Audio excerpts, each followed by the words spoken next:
सबको जय मसीह की। एक और बार आप लोगों का स्वागत है। आज आराधना में आने के लिए परमेश्वर ने हमारी सहायता की है, उसके लिए हम परमेश्वर का धन्यवाद करते हैं।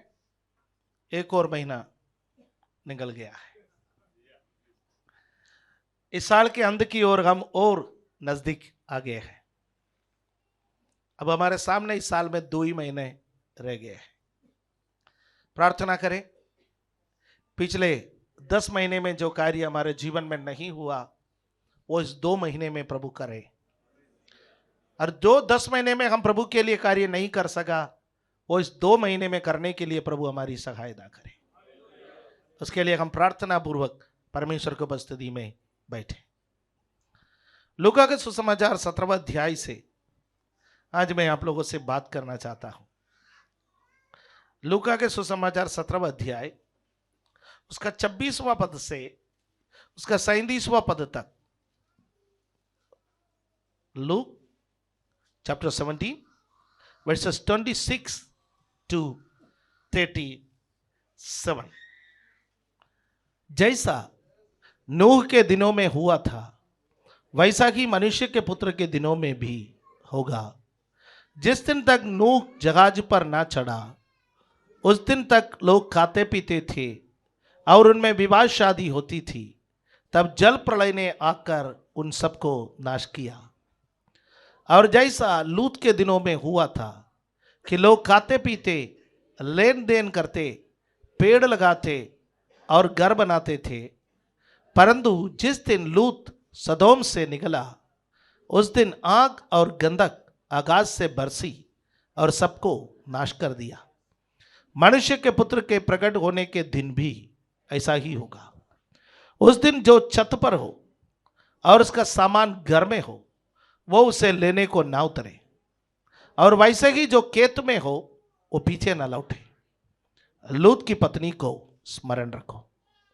जो कोई अपना प्राण बचाना चाहे वो उसे खोएगा, और जो कोई उसे खोए वो उसे बचाएगा। मैं तुमसे कहता हूं, उस रात 2 मनुष्य एक काट पर होंगे, एक ले लिया जाएगा और दूसरा छोड़ दिया जाएगा। 2 स्त्रियां एक साथ चक्की पीसती होगी, एक ले ली जाएगी और दूसरी छोड़ दी जाएगी। 2 जन खेत में होंगे, एक ले लिया जाएगा और दूसरा छोड़ा जाएगा। ये सुन उन्होंने उनसे पूछा, हे प्रभु, ये कहाँ होगा? उसने उनसे कहा, जहां लाश है वहां गिद्ध इकट्ठे होंगे। प्रभु के वचन के पढ़े जाने और सुने जाने पर परमेश्वर हमें आशीष दे। आज हम थोड़ा समय प्रभु यीशु मसीह के आगमन के बारे में सोचें। प्रभु यीशु मसीह के जो दूसरे आगमन है वो एक बहुत लंबा विषय है। किसी समय हमें मौका मिलेंगे तो हम उसको खंडों में अध्ययन करेंगे, पर आज मैं उसका कुछ जनरल बातें आपके सामने बताने के लिए इस वचन को लेकर के आया है। कलीसिया, आपको पता है कि अगला जो मुख्य इवेंट क्या होने वाला है कलीसिया के लिए? आप कहेंगे क्रिसमस, क्योंकि दिसंबर आने वाला है, केक बनाएंगे। क्रिसमस तो हो चुका है, 2000 साल हो गए। यीशु मसीह पहली बार इस संसार में आए हैं, मानव जाति के लिए अपनी जान दी है। कालवरी के क्रूस पर वो मरा, वो अपना लहू हमारे लिए बहाया, वो हमारे लिए कोड़े खाए, वो मारा गया, गाड़ा गया, तीसरा दिन जी उठा, 40 दिन पृथ्वी पर रहा, अपने चेलों को उपदेश दिया। जैतून पर्वत से ये वायदा करते हुए प्रभु यीशु मसीह स्वर्ग को चला गया कि जैसा मैं जा रहा हूं वैसा मैं वापस आऊंगा। तो क्रिसमस तो हमारे लिए हो गया, यीशु का जन्म हो गया, यीशु का पहला आगमन हो गया। उसके बाद आज प्रभु यीशु मसीह स्वर्ग में पिता के दाहिने विराजमान है, और वो आपके लिए और मेरे लिए विनती करता है कि मध्यस्थता करता है। और जब प्रभु यीशु मसीह आपके लिए और मेरे लिए विनती और मध्यस्थता करता है तो पृथ्वी पर मध्यस्थता करने की जिम्मेवारी हमें छोड़ करके वो गया, वो सौंप दिया हमारे ऊपर। मैं तुम्हारे लिए विनती करूंगा, तुम औरों के लिए विनती करो। हालेलुया। वो अपने संतानों के लिए विनती करता है, और हमें उन्होंने कहा है कि सारे मानव जाति के लिए विनती करो, प्रार्थना करो। इसलिए पिछले दिनों में हमने मध्यस्थ प्रार्थना में 3 दिन बैठे और राष्ट्रों के लिए, लोगों के लिए हमने प्रार्थना की। अब जो अगला इवेंट होने वाला है वो है प्रभु यीशु मसीह बादलों पर आएंगे। प्रभु यीशु मसीह के दूसरे आगमन जब हम बोलेंगे, प्रभु यीशु मसीह के दूसरे आगमन में 2 चरण होंगे। उसका पहला चरण में प्रभु यीशु बादलों पर आएंगे और कलीसिया उठा लिया जाएंगे। इसलिए उसको कहते हैं कि रैप्चर या मेघारोहण या कलीसिया का उठा लिया जाना, वो अगला होने वाला मेजर इवेंट है। आप और मैं इस बात को समझे या ना समझे, शैतान इस बात को अच्छी तरह से समझता है। इसलिए शैतान आजकल के कलीसियाओं को सांसारिक बातों पर उलझ करके रख देते हैं। प्रभु यीशु मसीह के दूसरे आगमन के बारे में प्रचार करने नहीं देता। प्रभु यीशु मसीह के दूसरे आगमन के बारे में सोचने के लिए नहीं देता। हमको क्या चाहिए? हमको चंगाई चाहिए, हमको छुटकारा चाहिए, हमको पैसा चाहिए, हमको आशीष चाहिए। और शैतान आधुनिक पासबानों को बहुतायत से चंगाई से भर दिया, बहुतायत से आशीषों से भर दिया, बहुतायत से छुटकारों से भर दिया, बहुतायत से बड़े बड़े बातों से भर दिया। और लोग अलग अलग लोगों को ढूंढ रखा है। कोई भविष्यवक्ता को ढूंढ रखा है, कोई पास्टर को ढूंढ रखा है, कोई प्रचारक को ढूंढ रखा है, कोई किसी को ढूंढ रखा है, वरदान प्राप्त लोगों को ढूंढ रखे गए। यीशु को नहीं चाहिए। यीशु के पीछे चलने के लिए लोग कम मिलते गए, वरदान प्राप्त लोगों के पीछे चलने के लिए लोग ज्यादा मिलते हैं। आज मनुष्यों ने, आज भविष्यवक्ताओं ने, आज प्रचारकों ने यीशु मसीह का, हालेलुया, यीशु मसीह का स्थान ले लिया। सोशल मीडिया ने उसमें बड़े भूमिका निभाई। हालेलुया। पिछले दिनों में एक अविश्वासी भाई मेरे पास आए और कहने लगा, मुझे फिला जगह पर जाना है और आप मुझे एड्रेस दे दीजिए, मैं कैसे वहां पर पहुंचूं? वहां आपका कोई जानने वाला होगा, उनसे मेरा परिचय कराइए। मैंने कहा, आप क्यों जाना चाहते हैं? मेरे घर में ऐसा प्रॉब्लम है, मेरी बेटी को ऐसा प्रॉब्लम है, और वहां ले जाएंगे तो ठीक हो जाएंगे। मैंने उनसे पूछा, ठीक कौन करता है? कहता है, सुना है यीशु मसीह ठीक करता है। मैंने कहा, क्या यीशु मसीह यहां नहीं है? क्या यीशु मसीह आपके घर में नहीं है? क्या यीशु मसीह आपके साथ नहीं है? उन्होंने कहा, हमने वीडियो देखा है, वहां होता है।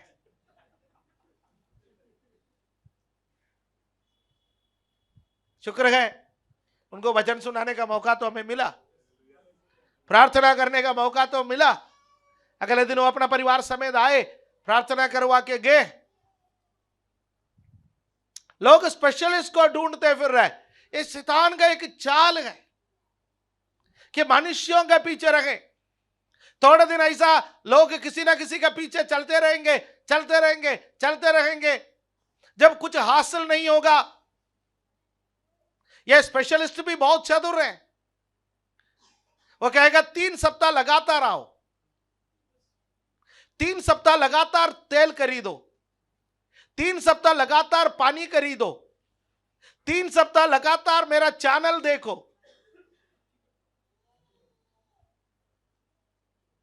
ये मैं हकीकत कह रहा हूं आपसे। उन लोगों से मिलकर के मैं कह रहा हूं जिन लोग गए हैं, वो 3 सप्ताह का टाइम देता है। 3 सप्ताह ये सब करते रहोगे तो आपका जीवन में कुछ ना कुछ होगा। 3 सप्ताह आप कुछ भी करते रहोगे।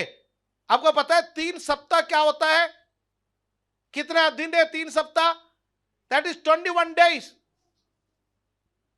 और 3 सप्ताह मनोवैज्ञानिक कहते गए 3 सप्ताह 21 दिन आप यदि कोई कार्य को करते रहोगे वो आपका आदत बन जाएगा।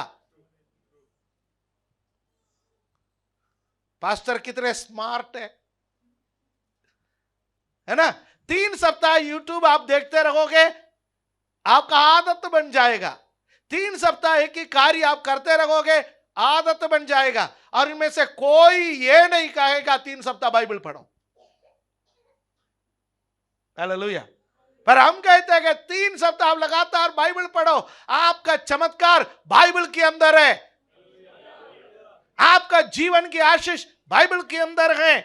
यीशु आपको चंगा कर सकता है, यीशु आपका जीवन में बदलाव दे सकते हैं, पर उसी में उलझ करके नहीं रहना। हम यहां रहने के लिए नहीं आए, तंदुरुस्ती पा करके हमेशा यहां जीने के लिए नहीं आए, छुटकारा पा करके हमेशा यहां जीने के लिए नहीं आए। हमारा प्रभु हमारे लिए एक जगह तैयार कर रखा है, हमें वहीं पर जाना है, हालेलुया। यहां 2 उदाहरण दिए गए, एक नूह का समय का उदाहरण और दूसरा लूत का समय का उदाहरण। आप देखिए नूह के समय पर आबादी बढ़ने लगे, परमेश्वर ने आदम और हव्वा को बनाया, आदम और हव्वा ने पाप की, उसके बाद उनको 2 संतान उत्पन्न हुए, आबेल मर गए, कैन आ गए, कैन परमेश्वर से दूर चला गया, शेत आ गए आबेल के जगह पर। एनोश के समय पर परमेश्वर के नाम से आराधना शुरू किया, आराधना चलते रहा, एक साइड में आराधना चलते रहा, दूसरा साइड में संसारिक बातें चलता रहा। अंत के दिन भी ऐसा ही होगा, 2 कलीसियाएं अंत के दिन में साथ साथ चलते रहेंगे, एक लवोदिकी की कलीसिया और दूसरा फिलाडेल्फिया की कलीसिया। मुझे मालूम है इन दिनों में बाइबल स्टडी में हम प्रकाशित वाक्य के उन 7 कलीसियाओं के बारे में सुन रहे हैं, उन कलीसियाओं के स्वभाव के बारे में हम सुन रहे। लवोदिकी कलीसिया संसारिक प्रेम की कलीसिया है और फिलाडेल्फिया कलीसिया भाईचारे की प्रीति की कलीसिया है, और ये दोनों कलीसिया साथ साथ चलते रहेंगे। नूह के समय पर ऐसा ही था, नूह और उसका परिवार परमेश्वर की आराधना करने को चुना। पर मैं एक बात और कह दूं, वो ये है लवोदिकी कलीसिया के सदस्य ज्यादा होंगे, फिलाडेल्फिया कलीसिया के सदस्य कम ही होंगे। हर जमाने में एक छोटे से समूह ही उद्धार पाया है, बड़ा समूह नाश की ओर चले गए। नूह के समय पर परमेश्वर ने नूह को चुना। मैं उत्पत्ति का पुस्तक 6 अध्याय से लेकर के 9 अध्याय तक की बातें आपसे कर रहा हूं। परमेश्वर ने नूह को चुना और नूह से कहा कि नूह प्रचार करो। 2 काम परमेश्वर ने नूह को दिया, एक प्रचार करना और दूसरा काम करना। और मैं ऐसा अनुमान लगा रहा हूं, सुबह से लेकर शाम तक नूह जहाज बनाने का काम करता था। नूह से पहले किसी ने जहाज बनाया नहीं। जहाज कैसे बनाना परमेश्वर ने नूह को बता दिया। शायद कुछ लोगों को साथ लिया, शायद अपने बच्चों को साथ लिया। नूह जहाज बनाने का काम करता था और साथ साथ लोग जब नूह के पास आते थे ये पूछने के लिए नूह कर क्या रहे हो, है ना। हमारे इलाका में यदि आप मकान तोड़ोगे तब भी कोई ना कोई आकर के आपसे पूछ रहा क्या मकान तुड़वा रहे हो, पूछते हैं ना। पता तो है मकान तुड़वा रहे, फिर भी पूछेगा मकान तुड़वा रहे। हाँ, दैट्स ह्यूमन टेंडेंसी, मनुष्य सहज है ये सब। आप रास्ते में कहीं जा रहे हो, कोई मिल गया तब भी पूछे कहीं जा रहे हो भाई, और क्या करे। अब आप कहोगे पूछना भी गुनाह हो गया, नहीं नहीं, पूछ लीजिए, जितना पूछ सकता है पूछ लीजिए। नूह के पास लोग आए, पूछे, नूह ये क्या कर रहे हो? मैं जहाज बना रहा हूं। क्यों बना रहे हो? एक दिन परमेश्वर इस पृथ्वी को नाश करने के लिए जा रहे। कैसे नाश करेगा? पानी से नाश करेगा। अरे पानी वो तो समुद्र में है, यहां कहां से पानी आएगा? तुम तो सूखी भूमि पर जहाज बना रहे हो। परमेश्वर आकाश के झरोखे खोलेंगे, ऊपर से पानी बरसेगा, नीचे पृथ्वी के सोते खुलेगा, वहीं से भी पानी निकलेगा। कहते हैं वैज्ञानिक आधार नहीं है इसका कोई। अभी तक किसी ने ऊपर से पानी गिरते हुए नहीं देखा, अभी तक सोते खुलते हुए नहीं देखा, अभी तक हमने नहीं देखा। तुम कैसे प्रचार कर सकते हो? कैसे बता सकते हो? आप अंधविश्वासी है, आप अंधविश्वासी है। नूह ने कहा कोई बात नहीं, मैं विश्वासी हो, मैं अंधविश्वासी हो, परमेश्वर ने मुझे जो कहा मैं उस बात को मान रहा हूं। आपको पता है 120 वर्ष ये नजारा चलता रहा, 120 वर्ष वो प्रचार करता रहा, वो जहाज तैयार करता रहा। अरे कब होगा, कब होगा? हम तो बारिश को देखना चाहता है, कब होगा? क्या हम मरने के बाद आएगा? कब आएगा बारिश? यीशु मसीह बादलों पर आएंगे, जब लोगों से बोलेंगे तो लोग भी यही सवाल पूछता है।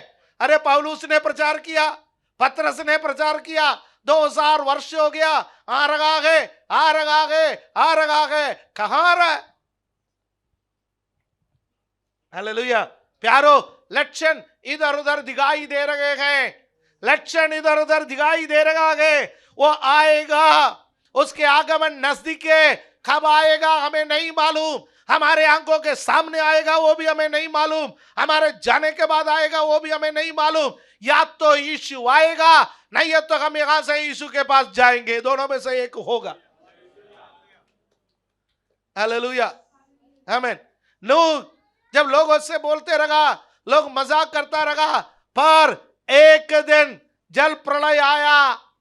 एक दिन परमेश्वर ने नूह से कहा, सारे जानवरों को इकट्ठा करो, सारे प्राणियों को इकट्ठा करो, अंदर चले जाओ, खाना रखो, सब करो, मैं जहाज का दरवाजा बंद करने जा रहा हूं।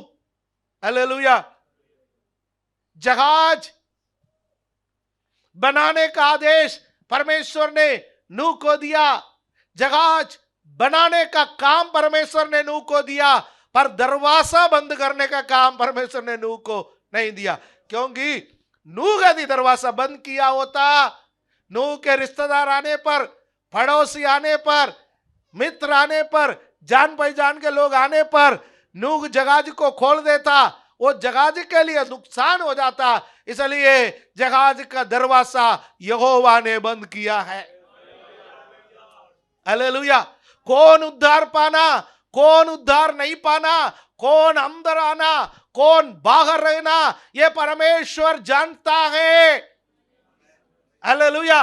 मर्जी पवित्र आत्मा का है, मर्जी आपका और मेरा नहीं है, पर आपके लिए और मेरे लिए प्रभु ने जो काम छोड़ा है वो है प्रार्थना करो और प्रचार करो। हालेलुया।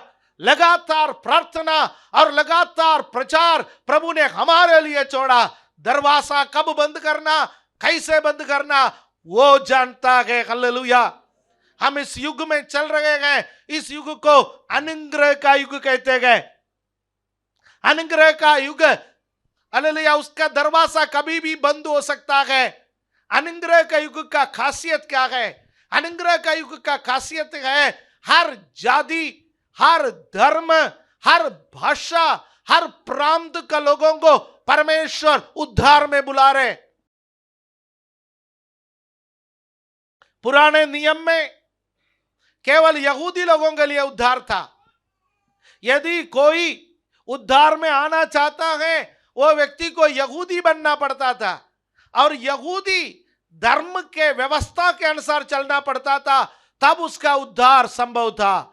पर नया नियम में ना धर्म बदलने की जरूरत है, ना जाति बदलने का जरूरत है, ना नाम बदलने का जरूरत है। यदि बदल ना गए तो मन बदलो। इसलिए यीशु मसीह ने मन फिराव का प्रचार किया। हालेलुया। बदलना गए तो मन बदलो, पाप से तौबा करो, पश्चाताप करो। जो पश्चाताप करते गए उनको प्रभु प्रतिदिन कलीसिया में मिलाता है। इसलिए इस युग को कहता गया अनुग्रह का युग। इस युग में परमेश्वर एक बार नहीं अनेक बार मौका देता है, बार बार मौका देता है। हालेलुया, आमीन। वचन में लिखा है अज्ञानता के समय को परमेश्वर नहीं गिनता। अब हर जगह में सब लोगों को परमेश्वर कहता है मन फिराओ, मन फिराओ, जगाज के अंदर आओ। एक कलीसिया रूबी जगाज है।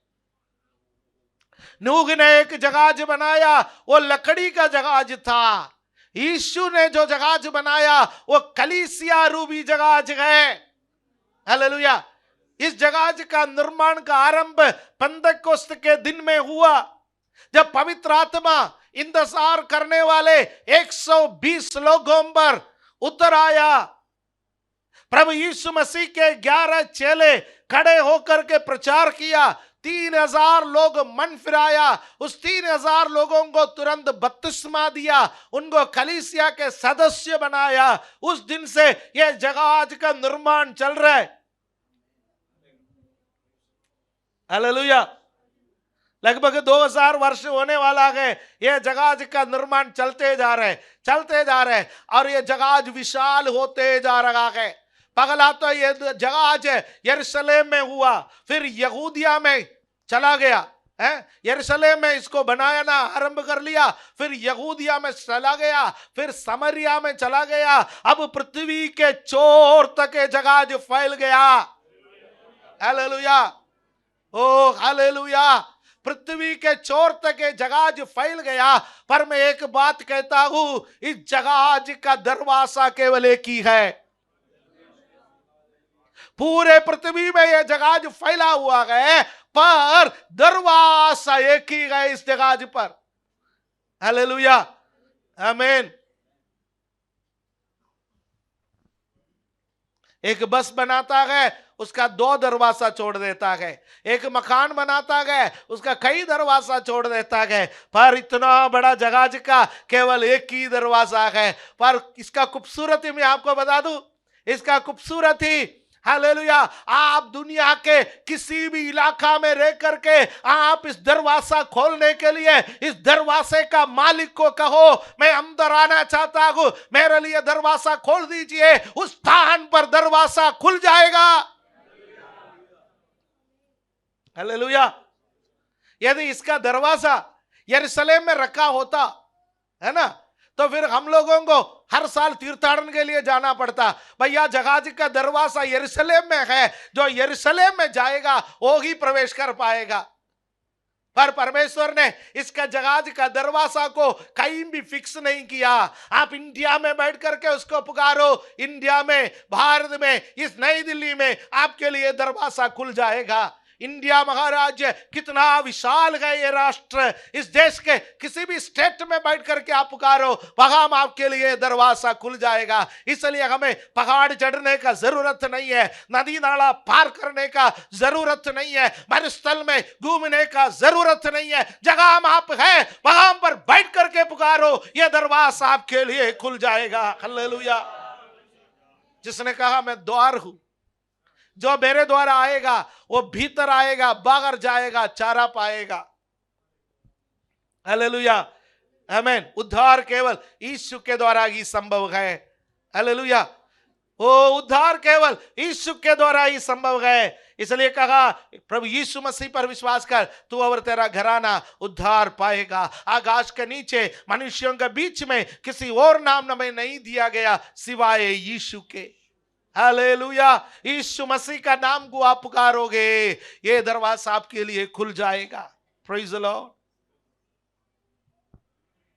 पर शैतान इस बात को जानता है, इसलिए शैतान किसी को यीशु का नाम पुकारने नहीं दे रहे।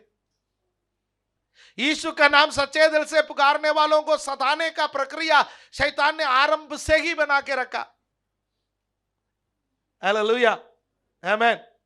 फिर मसीहत के अंदर, कलीसिया के अंदर शैतान ये अंत के दिनों में नकली लोगों को इस्तेमाल कर रहा है, काउंटरफीट नकली लोगों को। कुछ कुछ नकली नोट ऐसा होता है जो असली से भी बढ़िया है, असली से भी बढ़िया है, और आपको पहचानने में बहुत मुश्किल होता है। हालेलुया। शैतान इन दिनों में ऐसा ऐसा कार्य कर रहा है। यीशु मसीह का दूसरे आगमन के बारे में प्रचार मत करो, चंगाई के बारे में प्रचार करो, छुटकारे के बारे में प्रचार करो, आशीष के बारे में प्रचार करो, उसमें लोगों को उलझ करके रख लेता है। नूह के समय पर भी ऐसा ही था। लोग व्यापार करने में, घर बनाने में, शादी विवाह करने में, लेन देन में, पेड़ पौधे लगाने में, सब में व्यस्त थे। आज भी लोग व्यस्त हैं। ये मत समझना पुराना नियम में कोई व्यस्त नहीं था। नूह के जमाने में भी लोग व्यस्त था, आज भी लोग व्यस्त गए। परमेश्वर के बारे में सुनने के लिए लोगों के पास समय नहीं है, परमेश्वर की आराधना करने के लिए लोगों के पास समय नहीं है, लोग सब व्यस्त है। तो नूह के समय पर केवल 8 लोग उद्धार पाया है। इसलिए मैंने बोला एक छोटा सा ग्रुप है जो उद्धार पाएंगे। आपका और मेरा गिनती उस छोटा सा ग्रुप में। हालेलुया। यीशु मसीह ने कहा जो जीवन की ओर जाने वाला मार्ग है, स्वर्ग की ओर जाने वाला मार्ग है, वो सकरा है, तोड़े हैं उसमें से जाने वाले, पर नाश की ओर जाने वाला रास्ता बड़ा विशाल है और उससे जाने वाले तो बहुत है। लाखों करोड़ों लोग उससे जाते गए, पर जीवन की ओर जाने वाला रास्ता खाली हजारों और सैकड़ों लोग हैं। सैकड़ों हजारों लोग हैं जीवन का मार्ग में से जाते गए, पर लाखों करोड़ों लोग नाश की मार्ग की ओर से जाते हैं। और आप अपने आप को सोचो कि मैं कौन सी मार्ग पर खड़ा हूं? क्या मैं विशाल मार्ग पर खड़ा हूं? क्या मैं चौड़े मार्ग पर खड़ा हूं या मैं सकरा मार्ग पर खड़ा हूं? प्रभु चाहता है कि हम सब सकरे मार्ग पर खड़े होने वाला व्यक्ति बने। और दूसरा एक उदाहरण दिया गया है, वो है लूत का समय का उदाहरण। वो उत्पत्ति का पुस्तक 19वां अध्याय से लिया गया है। लूत अब्राहम का भतीजा, अब्राहम के साथ चला हुआ व्यक्ति, अब्राहम के संग रहने से परमेश्वर ने उसको आशीष दी। आत्मिक लोगों के संग रहने वालों को भी परमेश्वर आशीष देता है। अब्राहम के साथ खड़े रहने से परमेश्वर ने उसको आशीष दी। उसके धन संपत्ति इस कदर बढ़ गया। जब धन संपत्ति बढ़ गया तो वह वेदी से दूर होने लगे। बाइबल में लिखा है अब्राहम जगह जगह जाता था, वहां वहां वेदी बनाकर परमेश्वर की आराधना करता था। जब अब्राहम आराधना करता था वेदी बनाकर, अब्राहम के संग कौन खड़े रहता था? लूत भी खड़ा रहता था। अब्राहम आराधना करता था, लूत भी साथ में आराधना करता था। अब्राहम के परिवार आराधना करते थे, लूत के परिवार भी आराधना करते थे। अब्राहम के दास दासियां आराधना करते थे, लूत के दास दासियां भी आराधना करते थे। पर अब्राहम से दूर चला गया क्योंकि संपत्ति बढ़ गई। संपत्ति भाई भाई को अलग कर देता है। संपत्ति मित्र से मित्र को अलग कर देता है। संपत्ति मनुष्य को मनुष्य से अलग कर देता है। हालेलुया। आज ये संसार यदि अलग थलग हो गया है तो उसका एक ही कारण है, संपत्ति।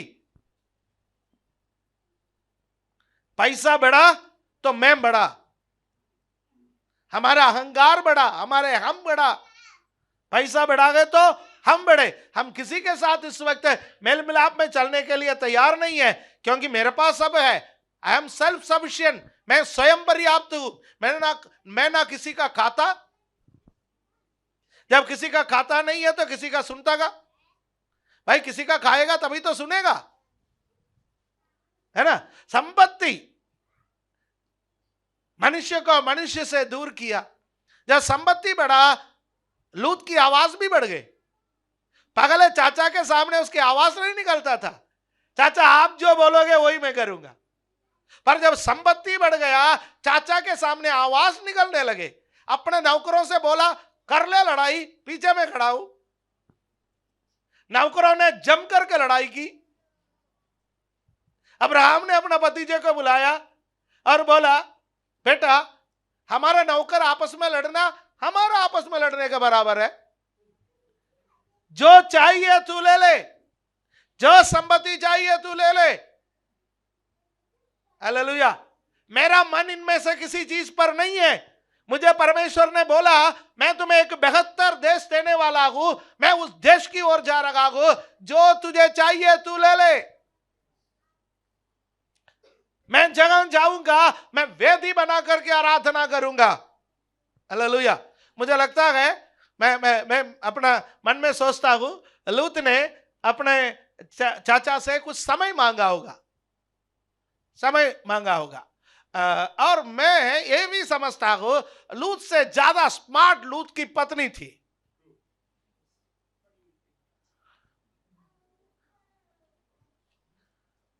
है?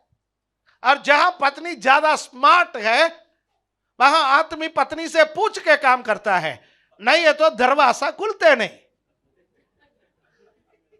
ये बात लूत को पता था कि चाचा तो मुझे बोल तो रहा है, डिसीजन तो मैं अकेला ले नहीं सकता, डिसीजन अकेला लेकर के वही नहीं जा सकता, फिर जाना कहीं और होगा। तो थोड़ा समय मांगा होगा। उन्होंने कहा चाचा मैं आपको एक आधा दिन में बता देता हूं। और जाके पत्नी से बात की और पत्नी ने कहा कि यही अच्छा मौका है, मैं कब से सोच रही थी चूल्हा अलग कर दूं। इस घर में तो मेरा दम घुट रही है।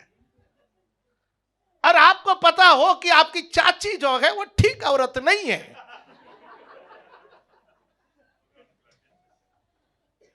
अभी तक तो मैं सह रही थी, सबसे बुरी सासू मां के साथ भी मैं अभी तक आवाज नहीं उठाई। अब अच्छा मौका है, अब चाचा ही अलग होने के लिए कह रहे हैं, तो तुम कल जाकर के बोल देना चाचा अब जब तुमने कह ही दिया तो हो ही गया ना, कह ही दिया ना तुमने, हो ही गया ना, हाथ उठा ही लिया तो मार दिया, अलग हो जाओ। पर संपत्ति छोड़ना मत, बंटवारा हिसाब से कर लेना। अगले दिन लूत गए, क्या करूं, परमेश्वर ने मेरे संग जोड़ा, अब मानना तो उसी का पड़ेगा। और सब कुछ सेटल कर ली, संपत्ति का बंटवारा कर ली, सब कुछ ठीक ठाक कर ली, पर एक चीज साथ लेकर के आना भूल गया, वो था वेदी।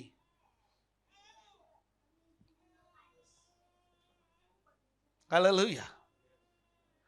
अब नामान को देखिए, नामान एक अन्य जाति का व्यक्ति था। वो एलिशा के पास आए और एलिशा वेदी बना करके परमेश्वर की आराधना करने वाला व्यक्ति था, बलिदान चढ़ाने वाला व्यक्ति था। और थोड़ा समय वो एलिशा के पास टहरा, बैठा भी नहीं, चाय तक नहीं पी। उस थोड़े समय के अंदर नामान को एक बात पता चला, एलिशा आराधना करने वाला व्यक्ति है। किसी से पूछा आराधना कैसा करता, बोला यहीं का मिट्टी ले जा, वो वेदी बना करके आराधना कर। वो जाते जाते वहीं का मिट्टी लेकर के गए, मुझे आराधना करना है। एक अन्य जाति का व्यक्ति आत्मिक व्यक्ति के साथ थोड़ा सा समय बिताया, वो जैसा उसको आता था वैसा आराधना करने के लिए तैयार हो गया। पर एक आत्मिक व्यक्ति के घर में जो पैदा हुआ, पूरी जिंदगी आत्मिक व्यक्ति के साथ समय बिताया, वो आराधना को महत्व नहीं दिया। उसने कहा मुझे संपत्ति चाहिए, मुझे बंटवारा चाहिए, मैं अलग रहना चाहता हूं। वो अलग चला गया। वो सोचा मैं बहुत स्मार्ट हूं, पर स्मार्ट तो अब्राहम निकला कि लूत से बोला, लो सब कुछ, प्रभु को मेरे लिए छोड़ दे। हालेलुया। प्रभु को मेरे लिए छोड़ दे, मेरे लिए मेरा प्रभु काफी है। आपको जीरो से हीरो बनाने में मेरा प्रभु सामर्थी है। हालेलुया। आप राग पर पड़े होंगे, आप धूल और मिट्टी में पड़े होंगे, आपको उधर से उठाकर महलों में बिठाने के लिए मेरा प्रभु सामर्थ्य रखता है। हालेलुया। आप अनपढ़ होंगे, आप गवार होंगे, आप कुछ नहीं जानते होंगे, पर आपको बुद्धिमानों के संग बिठाने के लिए मेरा प्रभु सामर्थ्य रखता है। यह अब्राहम जानता था।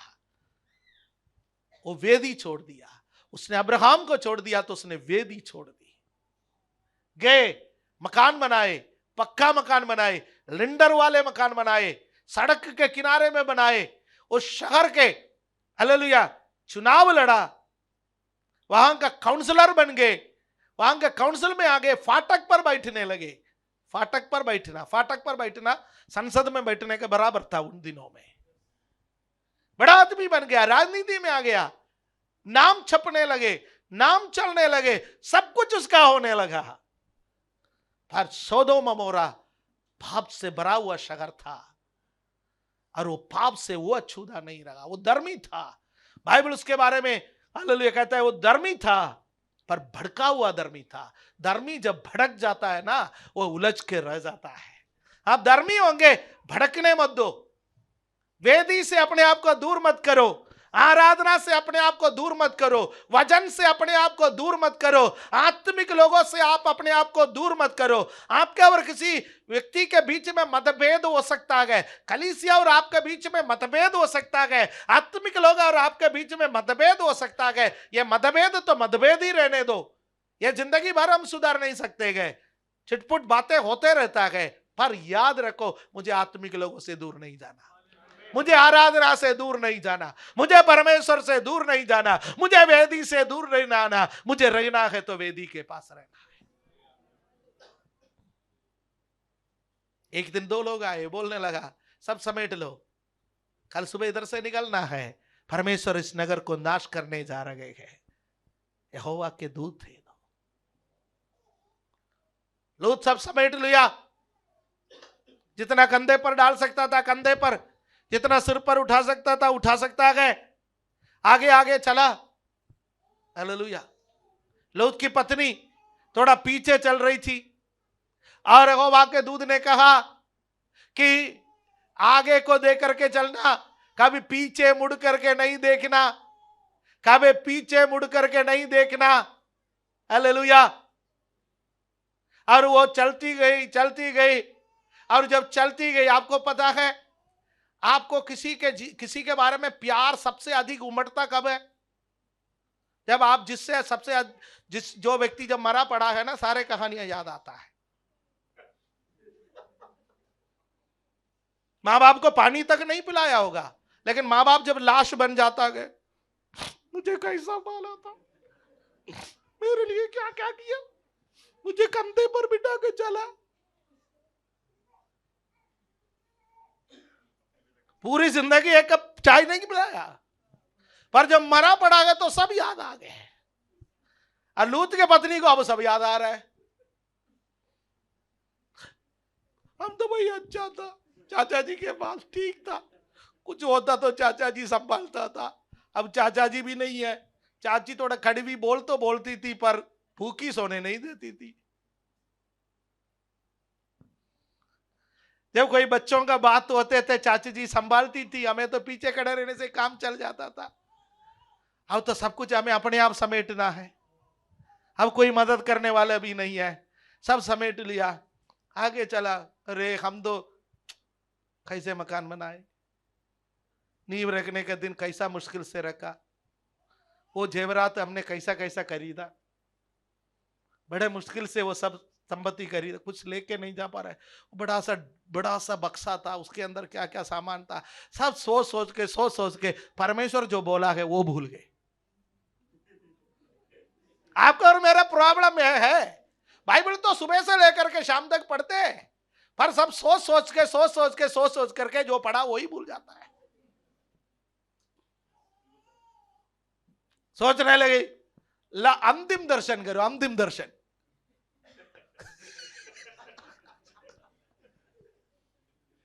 अंतिम दर्शन, अंतिम दर्शन करने के लिए पीछे मुड़ के देख ली, नमक के खंबा बनकर कर रह गए।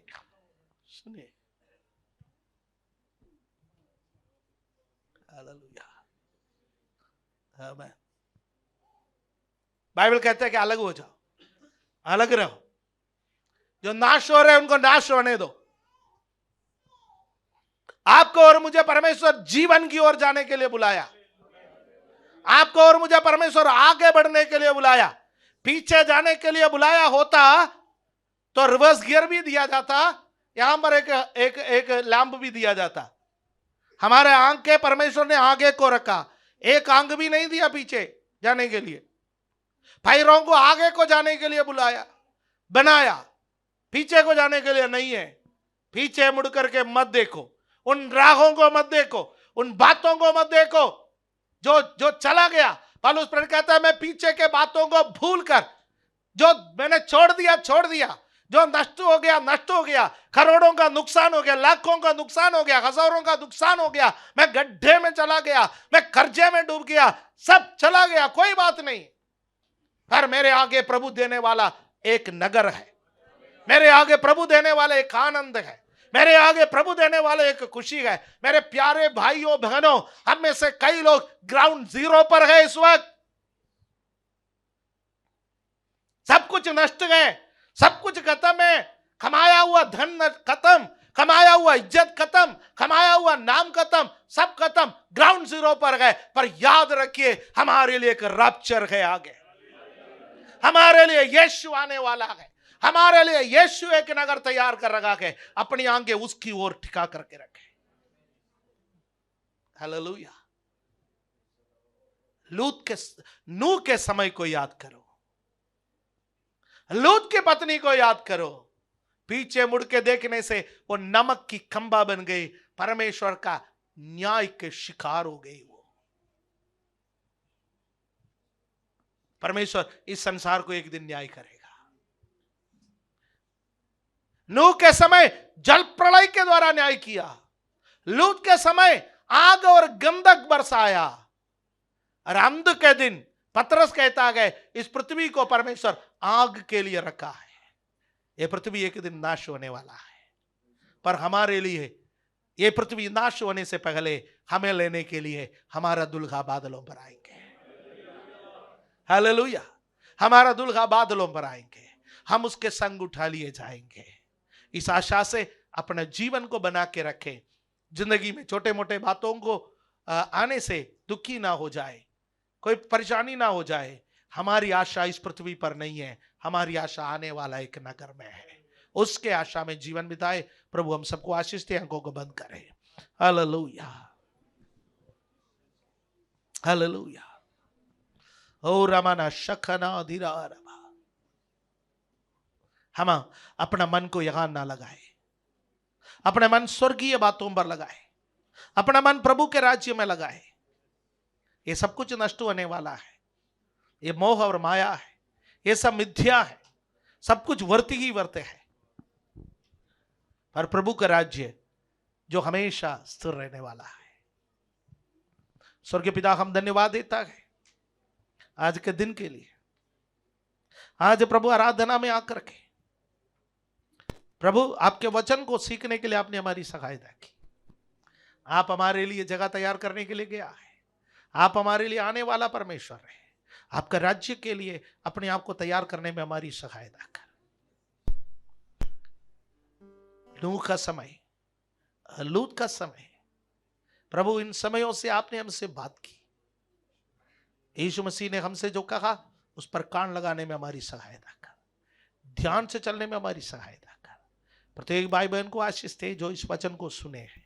हम सब इस वचन के आगे हमारे जीवन को समर्पण करते हैं। प्रभु यीशु मसीह के पवित्र नाम से हम मांगते हैं, आमीन।